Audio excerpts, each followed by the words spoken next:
I think it's safe to say that Jannik Sinner and Carlos Alcaraz have had a stranglehold on all the big tournaments lately. They've won the last 7 majors, and they're favored to really make it 8 in a row here at the US Open. While they both face some potential early threats, can anyone actually stop Sincaraz from winning yet another slam? What's good? It's Christian Bassnight here, and welcome to Christian's Court, where I cover tennis from all angles. If you haven't yet already, make sure you subscribe and click the notification bell so you're notified whenever I post more content throughout this US Open. Also, by the way, this episode will be available wherever you get your podcast. Now, before I delve into the draw, I'm looking at the projected quarterfinal matchups, and we have Sinner and Draper. That will be a rematch of last year's semifinal.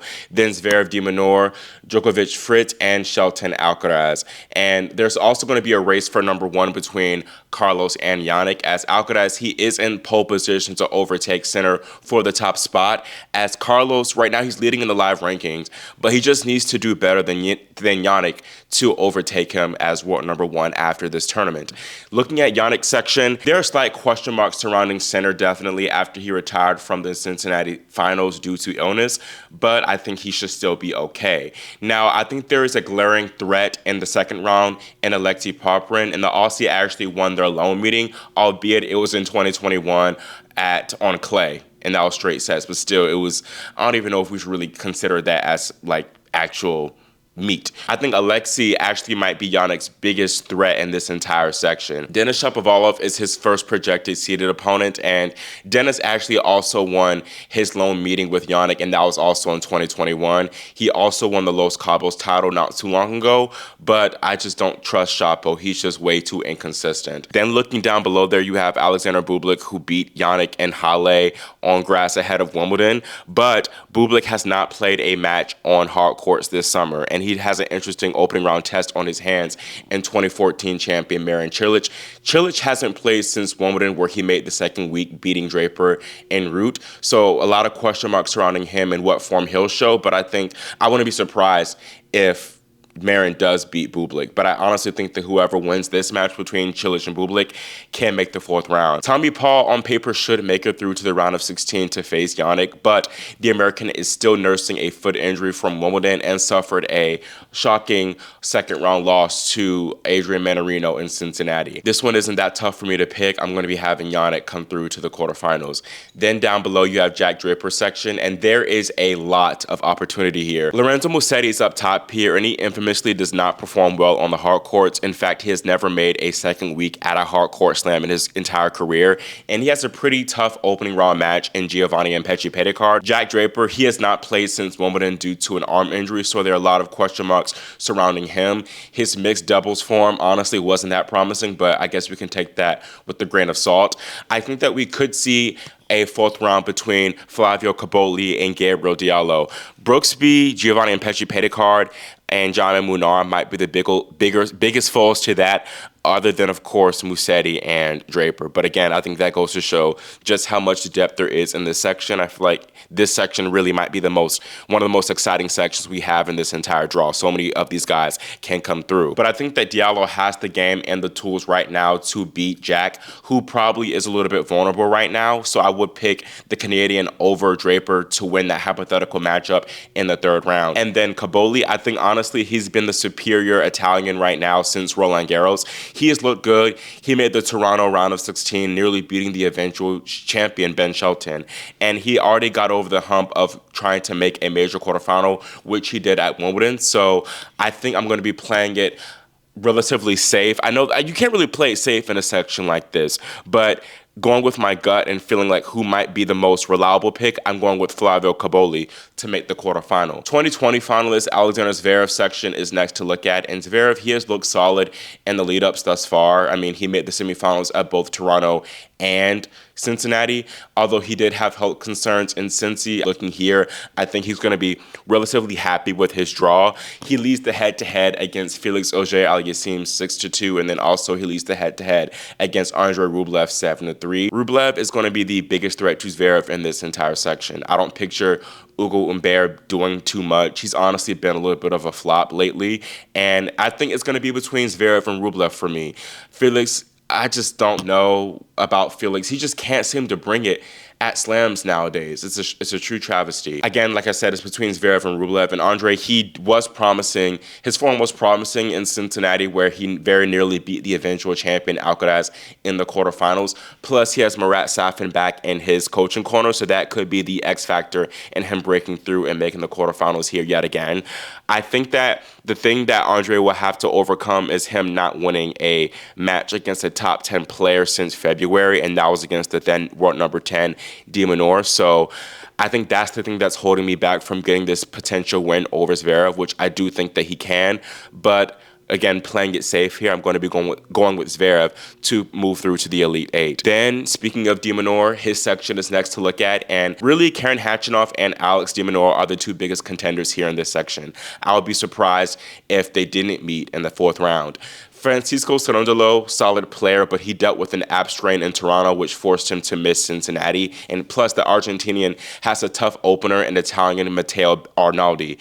Stefano Tsitsipas, he has quite plainly been in horrible form lately, and he just lost 6-3, 6-2 to Bu Unchalkete in the Winston-Salem second round. And Tsitsipas had a bye, so he's been on a bit of a tiny losing streak. It just hasn't been good for him at all in the slightest. And I can see Muller beat him in round one, and if not Muller, then definitely Hamad Mehedevich. He's been playing pretty well lately too. Khachanov, de Minaur, I think I'm picking them not just because they're higher ranked players, but they've been definitely in the best form lately when you look at the U.S. Open lead-up tournaments.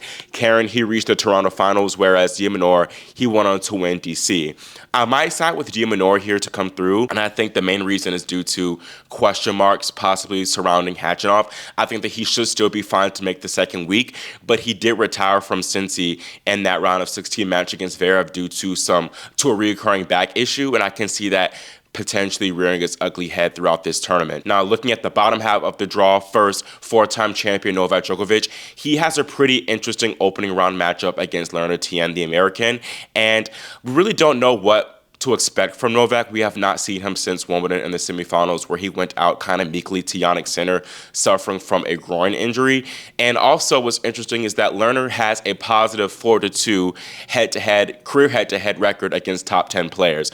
Now, him making it 5-2 against Novak Djokovic on Arthur Ashe, his first match on Arthur Ashe at his home slam in primetime, that's going to be a huge ask, but you never know. Crazier things have happened, but I don't see it. Now, there are other Americans, young Americans here in this section. You have Sebastian Korda, who opens against Cam Norrie. Korda, this will be his first slam since Roland Garros, as he was out due to injury. He did make a comeback tournament to the semifinals in Winston-Salem, where he was forced to give a walkover win to Umpechi Pedikar due to him suffering with illness. Then Alex Michelsen, he's the 28th seed. He recently made the Toronto quarterfinals, so he's been in solid form. Can they take down Novak? I don't see it, honestly. I don't know if I see that. You also have Cam Norrie in the mix too, who maybe could go on a little bit of a run and face Novak once again. While on the topic of Americans now, Frances Tiafoe, he will be looking for his fifth straight quarterfinal in New York. He would likely have to play Holger Rune in the third round, and then before that, he could face young American 17-year-old Darwin Blanche in that second round, although I don't think the 17-year-old has it right now to really cause that big of an upset, especially at a slam. Tiafoe Rune would be a rematch of the Cincy fourth round from this year, which it was abbreviated due to Tiafoe having to retire due to back spasms. Rune, simply, I love the guy, but he is unreliable. And I think that Tiafoe, he is reliable in New York, as he's made the quarterfinals the past 4 years. And I think that he would get his proverbial lick back here against Rune if they were to face off. I'm going to be going with a Djokovic-Tiafoe fourth round here. It might be an unpopular opinion, but I might be siding with Francis here. I'm being objective here, I promise, y'all. But I think that the U.S. Open is Djokovic's, I feel, most vulnerable slam to upsets, as we've seen the past not few years, but last year against Poprin and a few other times throughout the years. And once again, we can't deny Tiafoe. He loves it here. It's probably his best tournament ever, and I can definitely see him shining once again in Flushing Meadows. And also, too, there are just a lot of question marks surrounding Novak. I know, again, it might be unwise to go against the GOAT. I'm probably going to be burned yet again in picking against Novak, but I'm feeling edgy there, and I'm feeling why not Tiafoe have his time to take Novak down for the first time here. So I'm going to be having Francis move through to the quarterfinals. Now, the man who eliminated Francis in the semifinals last year was Taylor Fritz, and his section is next to look at. Fritz, I think he has a pretty favorable section here. The last year's finalist, he opens against compatriot Emilio Nava,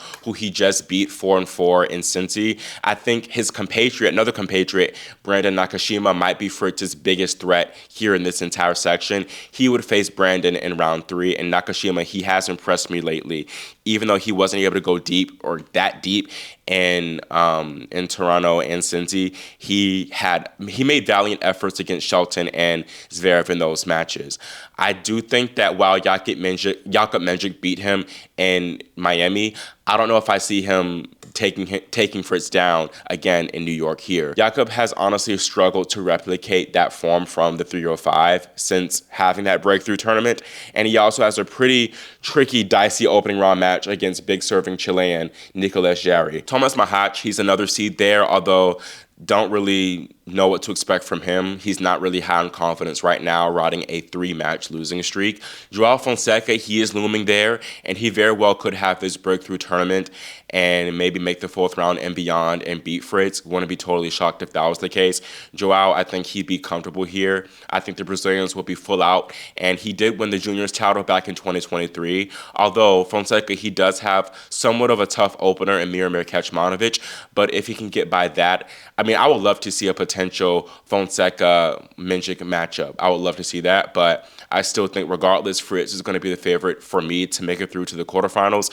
He hasn't had an extraordinary summer hardcourt swing, so I think that honestly he's in a somewhat decent position because he's flying under the radar a little bit more, but he still had good showings making Toronto semifinals. He really could have gone deeper in Cincy if he eked out that close win or close loss. He really could have gone deeper in Cincy if he hadn't lost that tight nail-biter match to Terence Ottoman, and then 2 in DC. He lost a tight one to the should-be eventual champion, Davidovich Fokina. So, yeah, I'm going to be having Fritz move through once again to make the quarterfinals.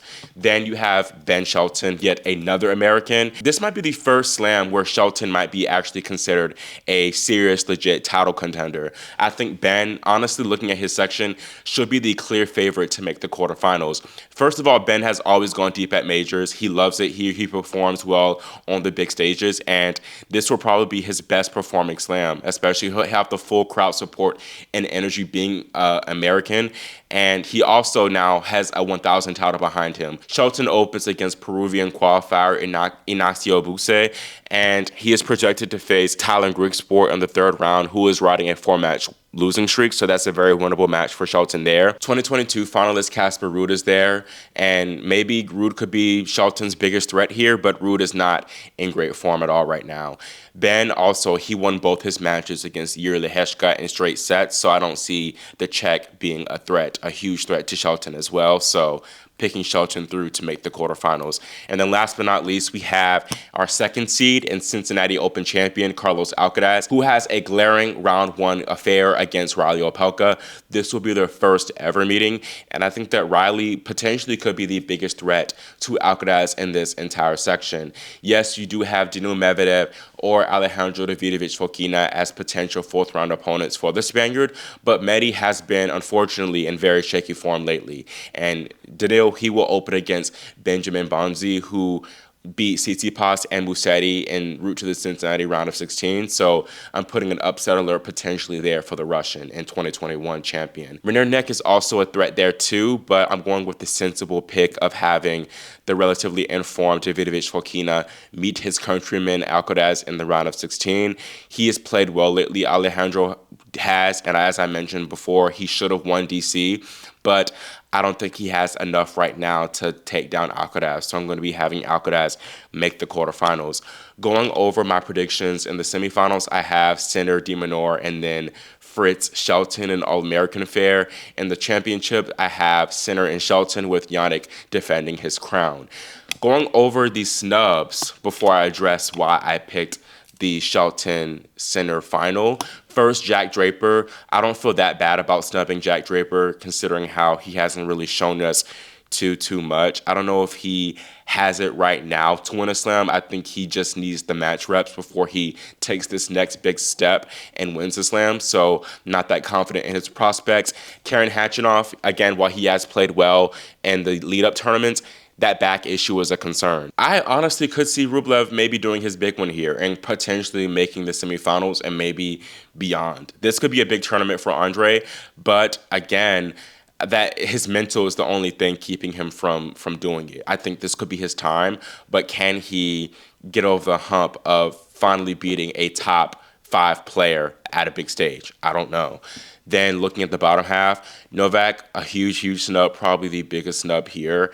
And I very well, like, once again, I could have egg on my face yet again from doubting Novak, but I'm feeling in an edgy mood, so I picked Tiafoe. I don't feel bad at all for snubbing Rune. Honestly, I'm not confident in the guy, unfortunately. I'm not considering Medvedev a snub. If anything, Davidovich Fokina would be a snub, but I don't even know if you can call it a snub because Alcaraz is there, so I'm not even going to entertain that. To me, Jannik has always been the favorite, even after Cincinnati. Carlos wasn't all that impressive in Cincy to me, to be honest, although I was very impressed with him in his form in those 5 games that he played against Jannik. Although, yes, Jannik wasn't healthy, but I still think that Carlos would have won that match, even if Sinner was 100%. I think maybe the biggest threats to Sinner in that top half could be Zverev. While, yes, Zverev didn't really pinch him at all in the Australian Open finals this year, I think that he has shown in previous matches in the past that he can test Jannik if he's on. And honestly, I don't think that Zverev was playing all that great in Australia. I think he kind of coasted by and was very lucky that Novak was not 100% because he would have lost that semifinal anyways. But I think that right now, Zverev is in slightly better form. The question is, will he be healthy, and will he actually have the moxie mentally to get a big win like this over Jannik? Rublev, I mean, he has beaten Jannik before in the past, but does he have the consistency and the variety to do it? Don't see that for him. I know that a lot of Alcaraz fans are going to be calling me all types of names, pendejo, for picking Shelton over Carlitos, but I told y'all I'm in an edgy mood, and it's just a feeling for me. And I think that, honestly, Shelton's chances of beating Carlos are higher compared to him beating Jannik. I think matchup-wise, again, Shelton has a better shot at taking down the Spaniard, even though he has never beaten Carlos.